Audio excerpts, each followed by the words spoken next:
Muy buenas a todos, soy Life Dark y en el videito de hoy vamos a ver la historia Hecho en México. Hey, amigo. Remember that thing I said I needed help with? This is it. You in? Of course. What do you need? Excellent. Come meet me near Muleje.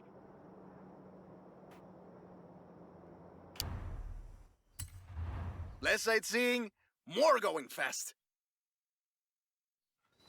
Hi, Rami. What's the plan?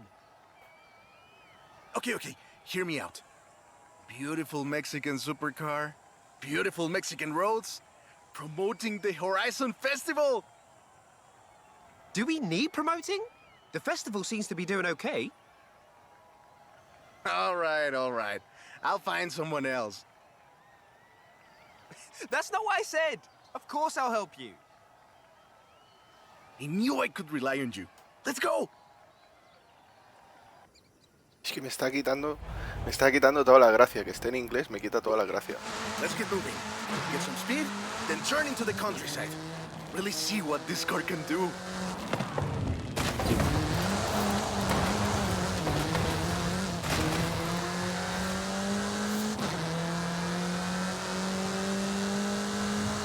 Yeah, great speed. But let's see how you handle some corners. En 200 metros, gira a la derecha. You want to tell me about the car, don't you? I thought you'd never ask. So, VUL is an abbreviation. It stands for Vehicles of Ultra Lightweight and High Performance. It was started by two brothers, Guillermo and Iker Echeverria.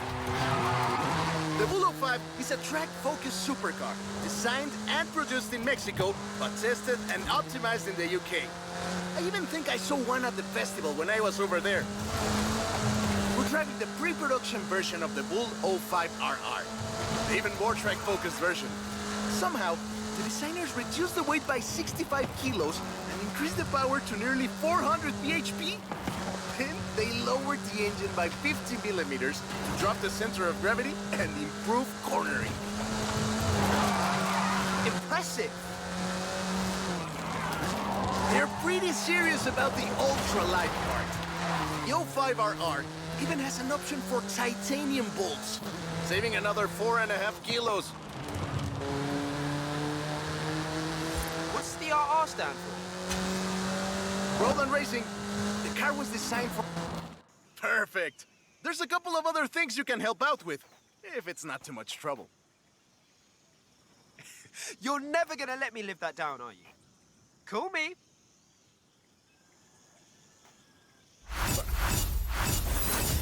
Tres estrellitas. Aunque no me entero ni de la misa a la mitad, me entero de algo, pero es que se me cierran los oídos. Just got my hands on a piece of Mexican racing history. Wanna see?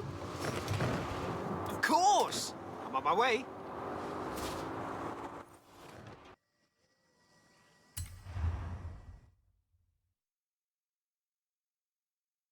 Let me guess.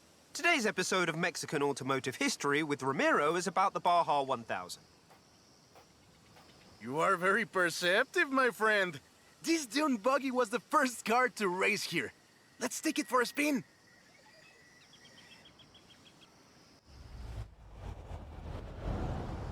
The Baja 1000 is probably the most prestigious race held in Mexico. Do you know how it all started? I assume the Myers Manx has something to do with it. Correct again. The Baja 1000 started as a very elaborate marketing campaign for the car you're driving. But let me start from the beginning. On the 22nd of March, 1962, Dave Eakins and Billy Robertson did the first real Baja run. They went from Tijuana to La Paz in 39 hours, 56 minutes on new Honda CL72 Scrambler motorcycles. So they probably were a bit sore afterwards. They got a lot of media coverage though. A year later, Myers started to work on a prototype buggy he called Old Red in his garage in Newport Beach. It was based on the VW Beetle, and it paved the way for what we know as buggies. Cars that are built for off-roading using the Beetle as a donor chassis. But I guess they wanted even more publicity because in April 1967, buyers decided to make an attempt at breaking Eakins' record. And it worked! Myers did it in 34 hours and 45 minutes, beating Eakins for more than 5 hours. The rivalry was known as Buggy Beats Bike in Baja. Sounds like something you did back in the UK, doesn't it?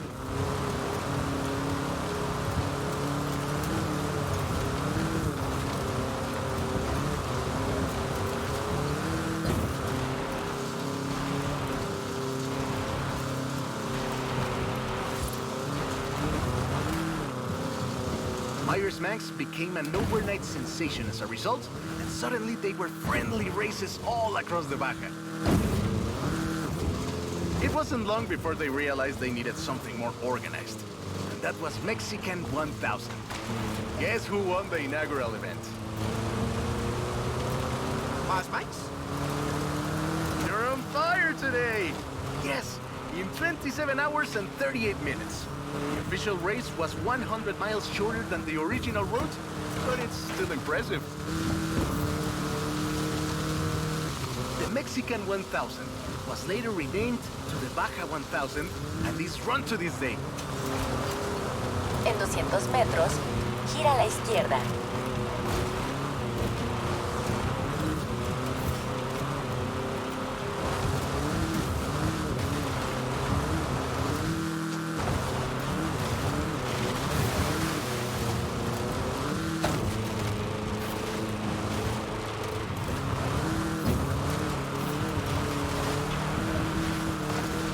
En 100 metros, gira a la izquierda.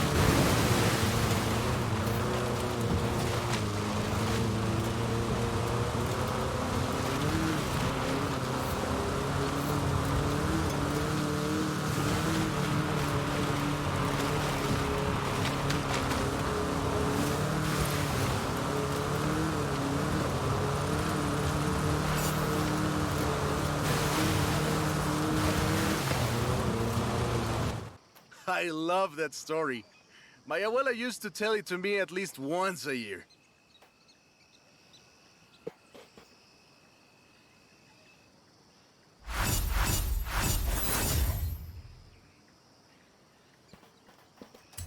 Ahí las tenemos. Hey, hey, come quick! Papa Fernando needs your help! Okay. I'll be right there. Vamos por la tercera. Viva el bocho.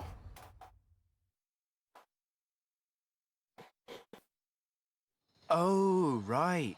I get it now. To be honest, though, it was me who needed your help, not Papa Fernando. I can't fault that logic. Who are the other racers? It's this new street racing crew that's been hanging around. I think they're here to see what you can do. Let's show them.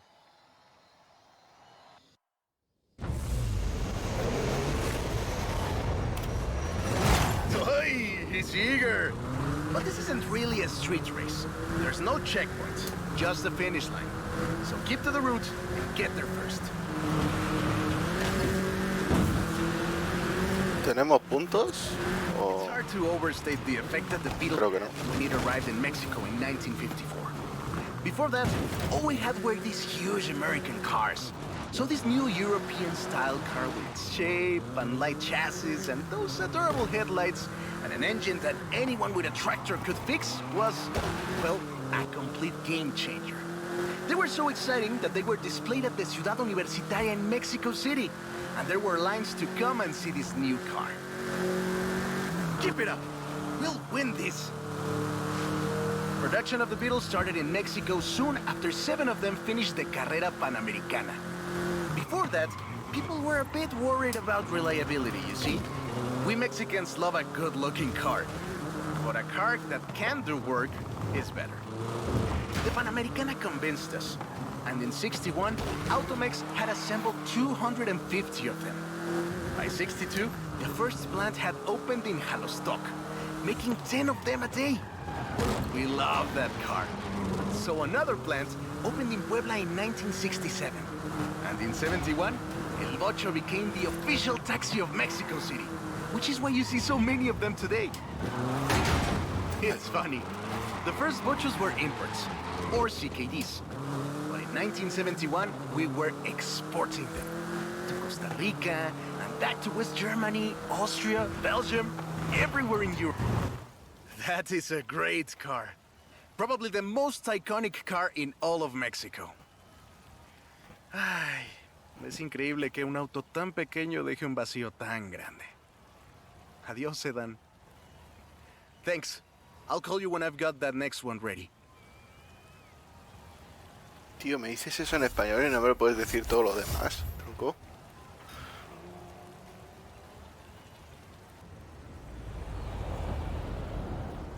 I have a brilliant idea. Another one. What happened to the previous idea? This one is better. Meet me in town. En 200 metros,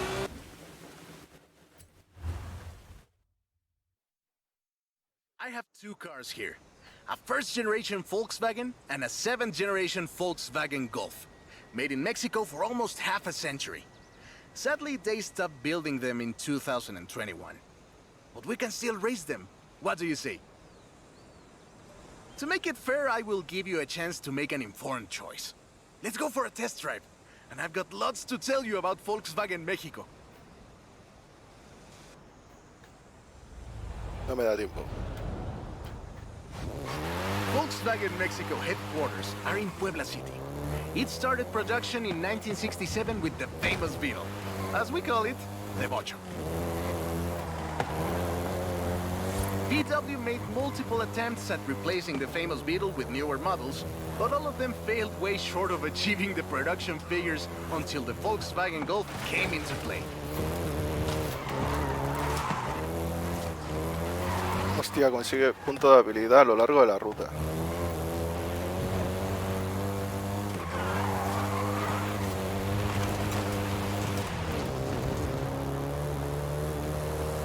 No, tío. The first generation was released in Mexico as the Volkswagen Caribe, and had quite a few variations, including the Golf GTI you're driving right now.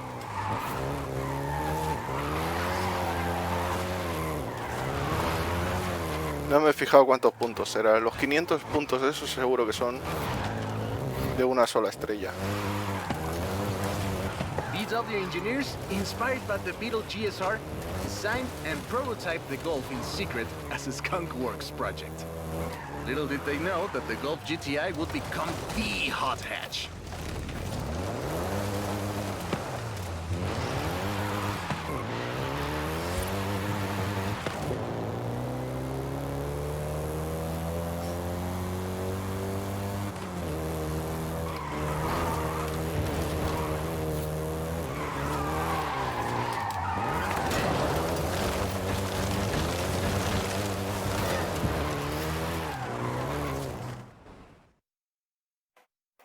Shall we jump 40 years in the future and try the 7th generation?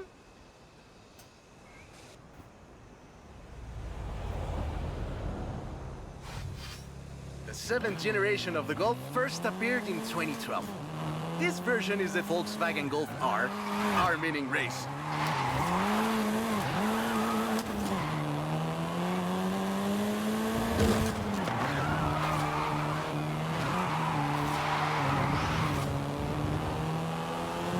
This was the fastest Golf in the range, with a 0 to 60 time of 5.1 seconds.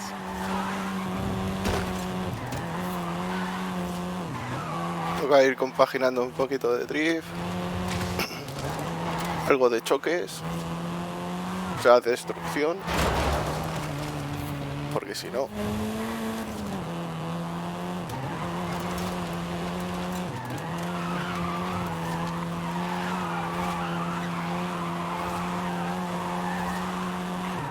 Mierda, ese palo no lo he destruido, me hubiera venido bien.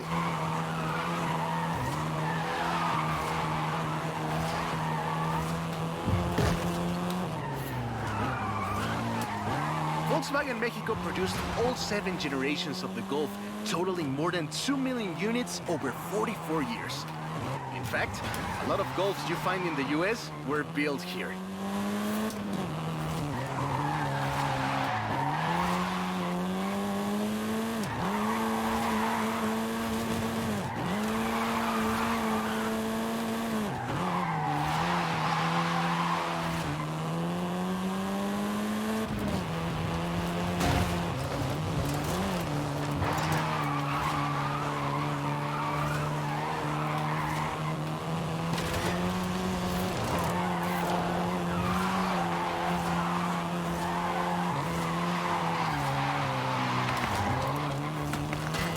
Vale, un poquito de chatarra de costado, que son 1000. All right, all right. Enough driving around. Let's go head to head, after you've had a chance to rest.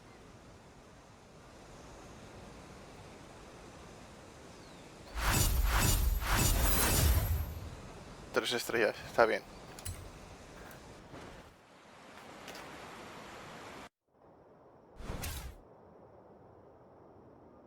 Vale, una y dos para elegir.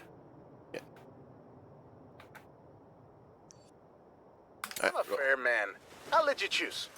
Which Golf do you want to drive for our little race? I'll take the Golf GTI. Vamos con el MK1. Después haremos esta. Se nos desbloqueará para ir a la séptima, pero seleccionaremos la segunda. Con el MK moderno. Bueno, el golfito moderno. Que tengo la manía de llamarlo I MK. hope you know some shortcuts. Espero que conozcas algunos atajos. Bueno, si me deja atajar, vamos bien. Finish line. Don't make me wait for too long.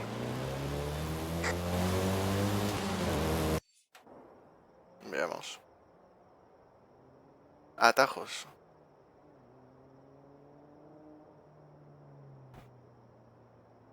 Hombre, depende si se escapa mucho. Tirar por aquí. Y todo recto. Es lo que mejor veo.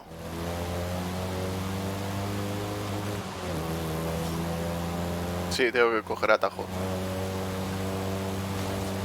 Mejor atajo porque si no este se me va a escapar.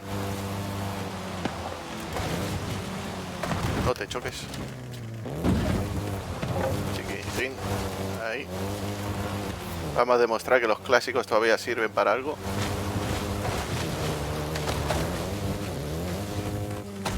Venga, bajadita, aceleramos un poquito.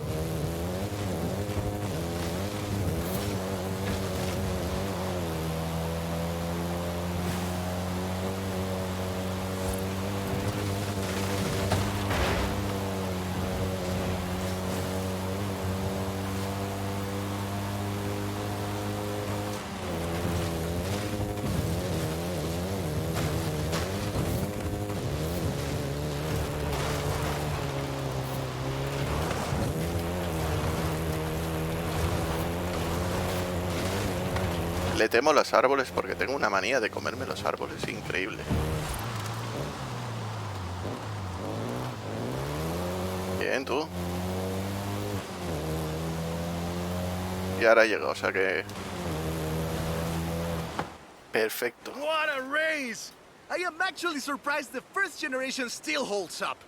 I'm sure you didn't cheat.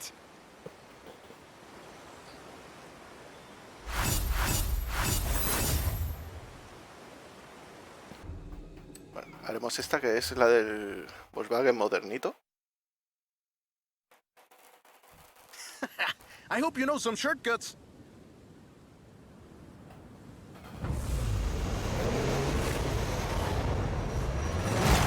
See you at the finish line. Don't make me wait for too long.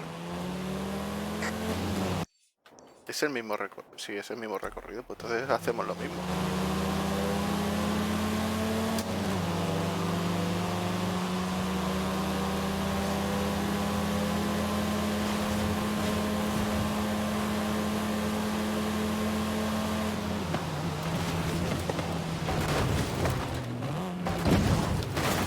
Vaya.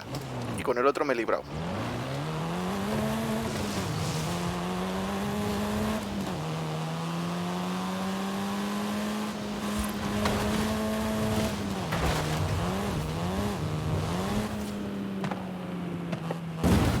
El mismo recorrido que hemos hecho con el MK1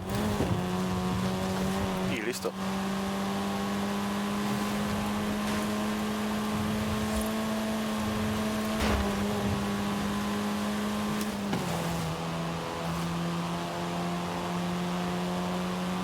Vale, aquí recto.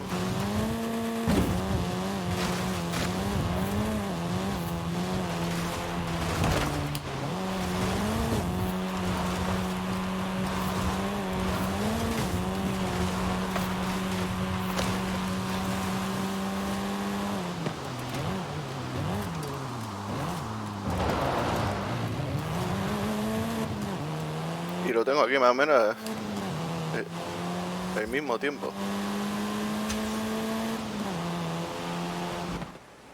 What a race! The difference 40 years makes!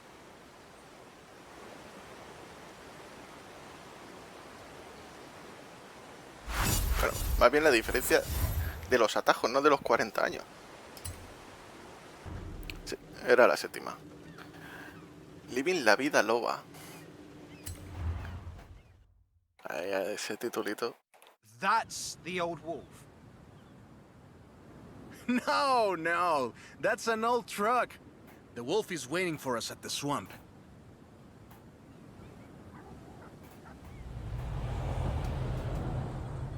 Haley asked us to clear some debris, and I've got just the car. But we need to get there first. Of course! Who do you think I am?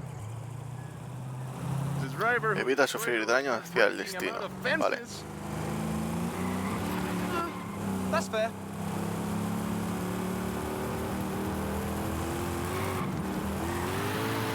¿Se puede cortar algún? Bueno, tiraremos normal a ver si llegamos con el tiempo.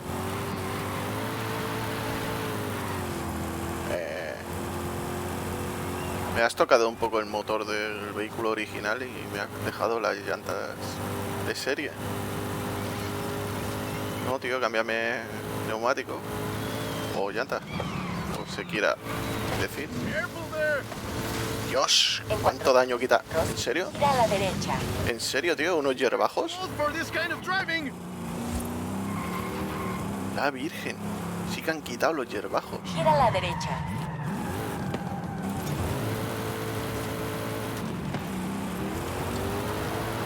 Madre mía, tío. En 200 metros, gira a la derecha. Gira a la derecha. See? Got it here in one piece. And gave me a few heart attacks. You get to explain to Haley why she's paying to... Madre mía, cómo han quitado las hierbas esas Let me pequeñas. introduce you to the Ford Lobo. This car is more your style. Now that's a hecking good wolf.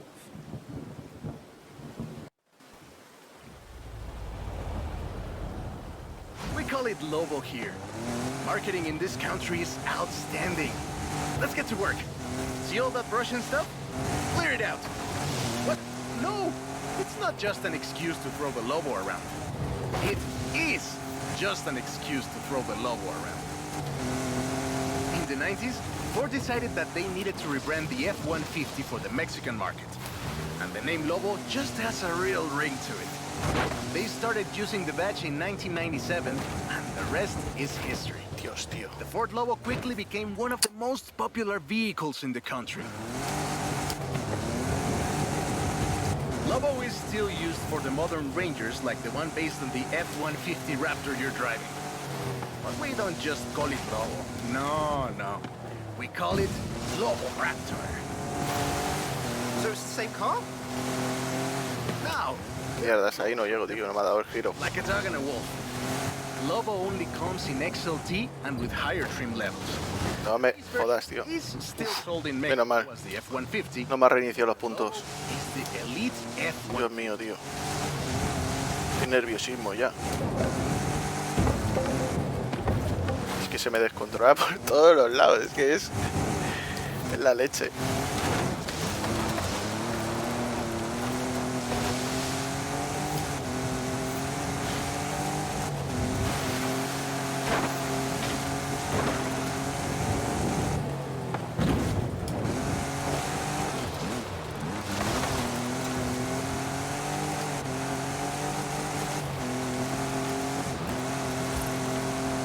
O sea, es que... Vale, o sea, los puntos se las pela, si es de saltito o tal. O sea, solo son puntos de habilidad. Vale. Ahora...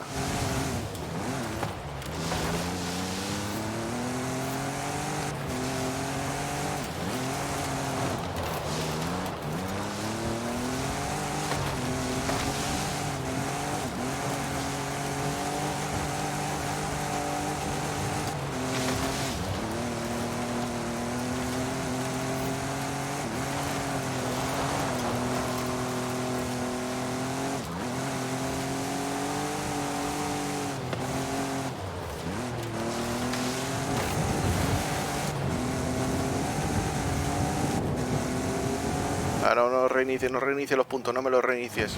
Vale, bien.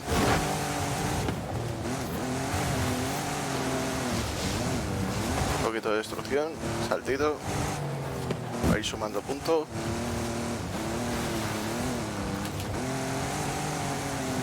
Y que derrape, derrape. No, árboles no, tío, árboles. No, mierda, me ha metido los puntos. 150.000, 3 estrellas. Oh, tengo 158. No sé cómo. No sé cómo. Pero bueno. Nos lo hemos pasado con 3 estrellas. Great. Job done. And the scratches will buff right out. Thanks for the help. Now I just need to get my abuelo's old F100 back to the garage.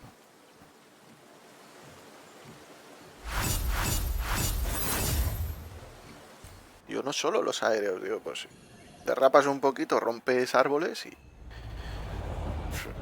si me hubiera dado cuenta antes, pues lo hubiera hecho antes.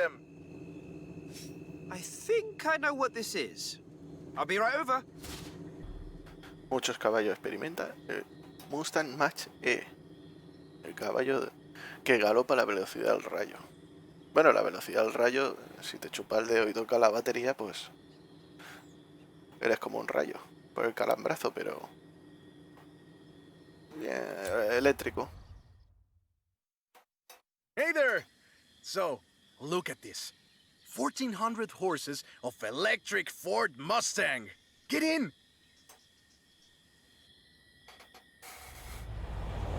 A ver, la cosita esta. Let's take this down to the beach. Stick it in AWD if you like. There's some nice curves up ahead. Fastidies, tío. Ahí he perdido tiempo. ¿Ves? Si estuviera en español ya me hubiera enterado y hubiera cambiado a tracción 4. This is 2021's EV of the year. And it was up against things like the Taycan and the e-tron and the Recharge. It set 3 Guinness World Records, and it's inspired by the beautiful original Mach 1. And I'm telling you all of this because the Mach E was built right here in Mexico at Cuautitlán Assembly. 1400. Down. I know you like to go fast, but I had a big breakfast. 1400 caballos, tío, y Hey, I solo have to keep this 250. back. Be careful with it. Cuautitlán Assembly has been building cars since the 60s. And more than 2.2 million cars later, we're sitting in an actual space machine made here in Mexico. Quite a journey from Cougars and Thunderbirds and F-150s to this. No, no This puedo isn't con just este a sonido. prototype. Cuautitlán Assembly does a range of options for the Mach E. A 68 kilowatt-hour standard and an 88 kilowatt-hour extended range version. It will give you over 300 miles of range on a single charge. Whoa!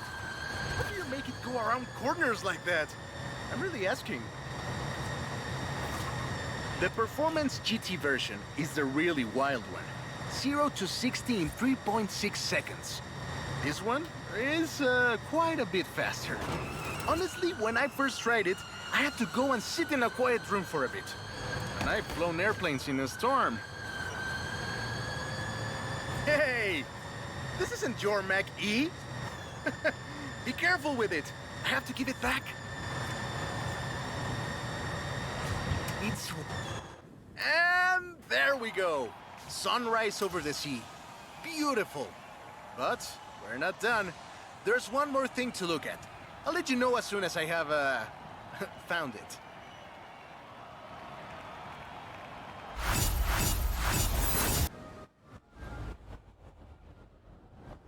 Okay, this one will be epic. I found a Porsche Carrera. You know what that means? Racing? And what do you mean, found? In a barn, of course. And of course it's racing. Come meet me at Guanajuato. Ah, esta es la última ya. Carrera Panamérica. 3 minutos 45 segundos.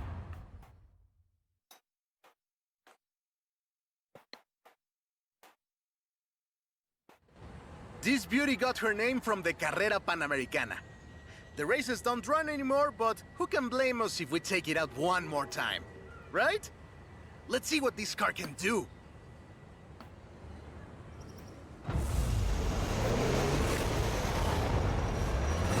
There's Jamin. Guess he wanted one last race. Let's do this!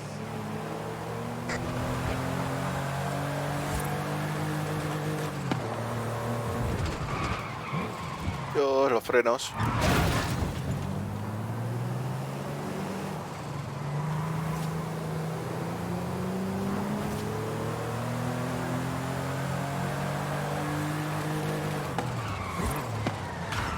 Oh, chaval, no he visto bien el mapa, pensaba que era la siguiente. Qué mal.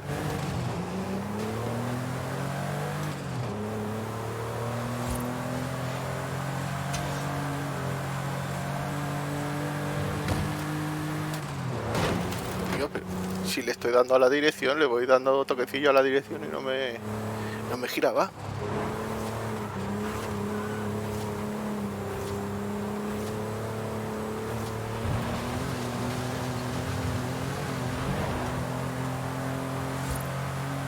Hostia, me acabo de dar cuenta ahora, 9,9 kilómetros. And everyone turned up. Amateurs to F1 drivers, men, women, professionals, anyone who had a car. Do you know anyone who participated? Aleja thinks Papa Fernando did, but she thinks Papa Fernando did everything. I know we used to go to the races with my grandfather. Ah, qué buenos recuerdos. There was no speed limit before 2012, and you'd see cars doing 180 miles per hour. Not that I'd know anything about that. 2,178 miles of the Pan American Highway run through Mexico. The race itself had 9 stages and lasted 5 days. But the sheer distance wasn't the only challenge. Constant changes in the elevation from sea level to 3 kilometers up. The most challenging road race in the world.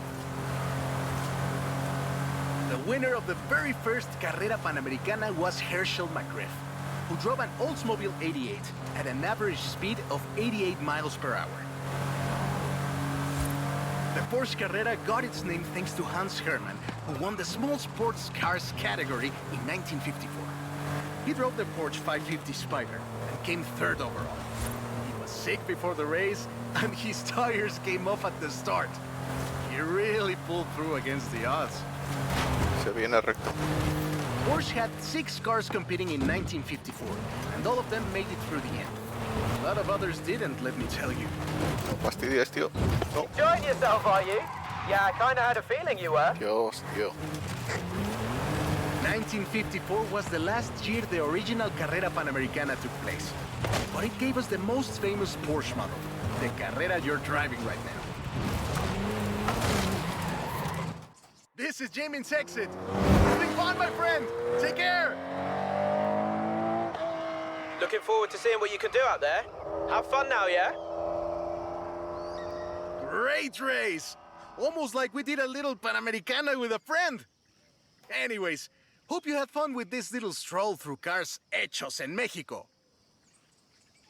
It was great! And let me know if you, find any other cars like that. Bueno, 3 estrellitas, capítulo completado. Bueno, gente, hasta aquí la historia Hecho en México. Sinceramente, me ha dejado un poquito trastocado que estuviera la historia en inglés.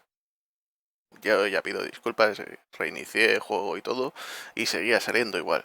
Así que supongo que será un fallo del propio videojuego.